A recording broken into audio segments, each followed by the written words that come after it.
സിനിമയിൽ അപ്പോൾ എല്ലാവർക്കും ചാനലിലേക്ക് സ്വാഗതം. ഇന്ന് കുറച്ച് സിനിമ അപ്ഡേറ്റ് ഉണ്ട്. ആ അപ്ഡേറ്റ് നമ്മുടെ ഐ ആം ഗെയിം എന്ന ചിത്രം ഓണത്തിന് എത്തുകയാണല്ലോ. അപ്പോൾ അതേ പ്രമാണിച്ച് ബെറ്റ് നമ്പർ 1, അതായത് ഒരു ഗ്ലിംസ് അങ്ങനെ എന്തെങ്കിലും ആയിരുന്നു നമ്മൾ പ്രതീക്ഷിക്കുന്നത്. അതായത് ഈ വരുന്ന 28-ാം തീയതി നമ്മുടെ ദുൽഖറിൻ്റെ ബർത്ത്ഡേ പ്രമാണിച്ചാണ് ഈ ഒരു അപ്ഡേറ്റ് വരുന്നത്. എന്തായാലും നമുക്ക് ചിത്രത്തിന് വേണ്ടി വെയിറ്റ് ചെയ്യാം. ജോർജ് സംവിധാനം ചെയ്യുന്ന ചിത്രമാണല്ലോ പരിപാടി. അപ്പോൾ ചിത്രത്തിൻ്റെ അപ്ഡേറ്റ് ഉണ്ട്. ചിത്രത്തിൻ്റെ ഷൂട്ടിംഗ് ഇപ്പോൾ നിലവിൽ നടന്നുകൊണ്ടിരിക്കുകയാണ്. ഈ കാണുന്ന ഒരു പോസ്റ്റർ അവർ ഇപ്പോൾ റിലീസ് ചെയ്തതാണ്. അതായത് ചിത്രം ക്രിസ്മസിനാണ് വരുന്നത്. അപ്പോൾ എന്തായാലും ക്രിസ്മസിന് ഒരു വൻ പരിപാടികൾ തന്നെയാണ് വരാൻ പോകുന്നത്.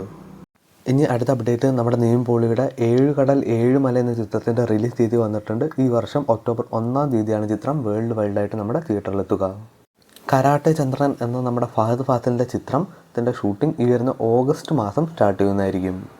നിലവിൽ നമ്മുടെ ബാലയെ അഭിനയിക്കുന്ന ചിത്രമാണ് NPK 111. ചിത്രത്തിൽ നമ്മുടെ ബാലയെ ഷൂട്ടിങ്ങിൻ്റെ ഇടയ്ക്ക് അദ്ദേഹത്തിൻ്റെ കാലിന് ചെറിയൊരു ഇഞ്ചറി പറ്റിയിട്ടുണ്ട്. ഒരു മൈനർ സർജറി വേണമെന്നാണ് കേട്ടത്. അപ്പോൾ എന്തായാലും പെട്ടെന്ന് സുഖമായി ഷൂട്ടിംഗ് കംപ്ലീറ്റ് ആകട്ടെ. ലോകമെമ്പാടും എല്ലാവരും കാത്തിരിക്കുന്ന ചിത്രമാണ് ഡൂംസ്ഡേ. ചിത്രത്തിൻ്റെ റിലീസ് തീയതി ഈ വരുന്ന 2026 ഡിസംബർ മാസം 18-ാം തീയതിയാണല്ലോ. അപ്പോൾ ചിത്രത്തിൻ്റെ ട്രെയിലർ ഇപ്പോൾ യൂട്യൂബിൽ അവൈലബിൾ ആണ്. കാണാൻ താല്പര്യമുള്ളവർ എന്തായാലും പോയി കാണാം.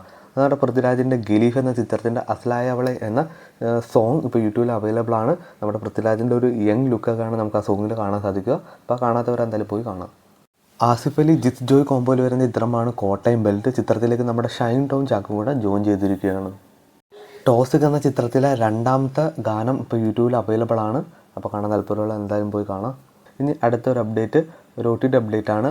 നമ്മുടെ അർജുൻ ദാസിൻ്റെ കോൺ സിറ്റി എന്ന ചിത്രം നെറ്റ്ഫ്ലിക്സിൽ കൂടെ ഈ വരുന്ന ജൂലൈ 24-ാം തീയതി ഏതാണ്ട് 5ഓളം ഭാഷയിലൂടെ റിലീസ് ചെയ്യുന്നതായിരിക്കും. ഇപ്പോൾ ഇതിൽ OTT വാർത്തകളും സിനിമ വാർത്തകളും അറിയാൻ വേണ്ടി ചാനൽ സബ്സ്ക്രൈബ് ചെയ്യുക, കൂടെ സപ്പോർട്ട് ചെയ്യുക.